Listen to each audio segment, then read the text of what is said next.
علیکم ورحمۃ اللہ وبرکاتہ۔ یہ پوسٹ ہے جی توحید پر موت شرک سے دوری۔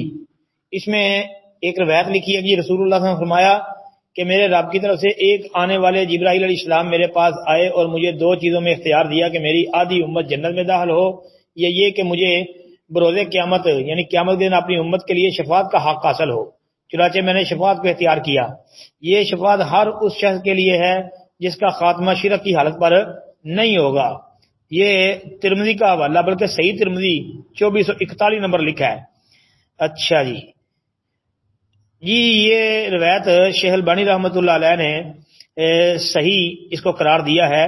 صحیح جو ہے ابن ماجہ کے اندر بھی 4317 نمبر پر اور ترمذی میں 2441 نمبر پر۔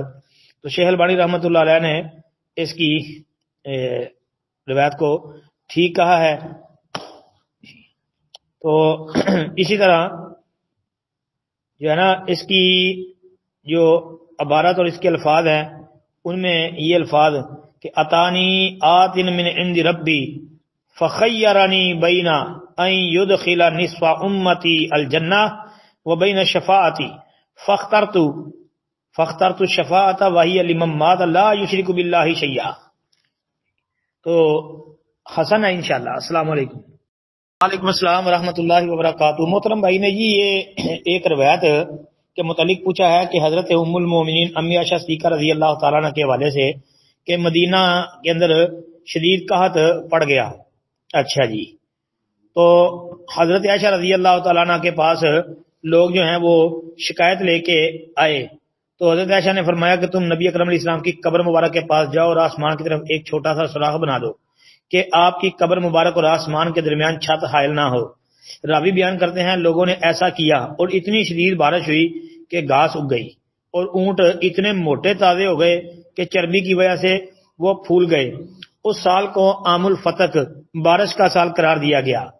اچھا جی یہ روایت سنن دارمی کے اندر 93 نمبر حدیث ہے۔ سنن دارمی کی 93 نمبر حدیث ہے۔ بعض نسخوں کے اندر اس کا نمبر 92 بھی آتا ہے۔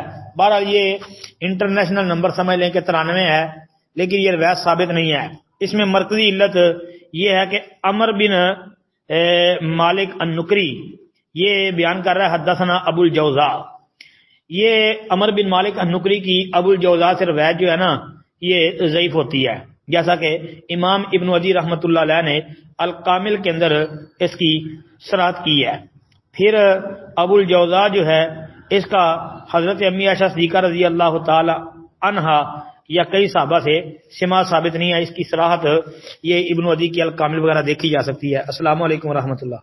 السلام ورحمۃ اللہ وبرکاتہ۔ محترم بھائی موضوع پر مسح کرنا، جرابوں پر مسح کرنا، اس حوالے سے آپ کا جو سوال ہے نا تو پہلے تو یہ یاد رکھیں کہ مسافر کے لیے 3 دن اور 3 راتیں مسح کی مدت ہے اور مقیم کے لیے 1 دن رات۔ مطلب مقیم آدمی جو ہے وہ 5 نمازیں پڑھ سکتا ہے۔ اب آپ نے مثلا فجر کی نماز پڑھ کے موزے پہن لیے ہیں تو آپ عشاء کی نماز تک جو ہے آپ چاہتے ہیں کہ میں عشاء کی نماز پڑھ کے تو اتار دوں تو کوئی عجیب بات نہیں ہے، بالکل جائز درست ہے۔ اور اگر آپ سمجھتے ہیں کہ میں فجر کی نماز پڑھ کے نہیں پہن سکا تو ظہر کی نماز پڑھ کے پہن لوں تو ظہر کی نماز پڑھ کے پہن لیں، عشاء کے بعد اتارنا چاہتے ہیں اتار دیں، صبح اٹھ کے پھر اسی طرح۔ ہاں تو اس میں کوئی تنگی نہیں ہے جی، یہ مسئلہ ہے۔ باقی یہ یاد رکھیں کہ فجر ہوتا ہے، فجر نہیں ہوتا، پھر اثر ہوتا ہے، اثر نہیں ہوتا۔ یہ الفاظ کی اصلاح بھی کر لیں۔ السلام علیکم ورحمۃ اللہ۔